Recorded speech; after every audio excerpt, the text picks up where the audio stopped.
बिस्मिल्लाहिर्रहमानिर्रहीम। अस्सलाम वालेकुम मेरे प्यारे व्यूवर, कैसे हैं? ठीक हैं? आपसे बात करने का बहाना मुझे तो चाहिए।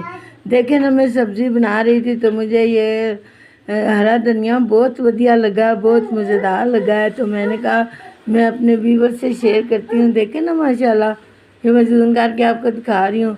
तो माशाल्लाह माशाल्लाह ये बहुत अच्छा लगा। और साथ में मेरी हरी मिर्ची और टमाटर पड़े हुए हैं, ये देखें ना माशाल्लाह ये कितनी खूबसूरत लग रही है हरी मिर्ची।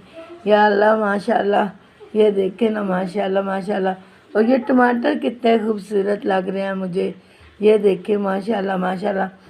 और आपका क्या हाल है? आप ठीक हैं? घर में खैरियत है? बस मुझे तो सिर्फ आपसे बहाने की ज़रूरत है, ठीक है? तो आप खुश रहें, बात रहें, अपने घर में सदा सलामत रखे। अल्लाह ताला आपको वो नियामतें दे, रमज़ान पाक की बहुत ज़्यादा फजीलतें दें, करम दे, फजल दे, रहमत के दरवाज़े खुले छोड़ दे। अब मुझे इजाज़त दें। आपको अच्छा ये लग जाए तो मुझे शेयर करिएगा, कमेंट करिएगा और अपनी दुआओं में याद रखिएगा। अल्लाह हाफिज़। अस्सलाम वालेकुम।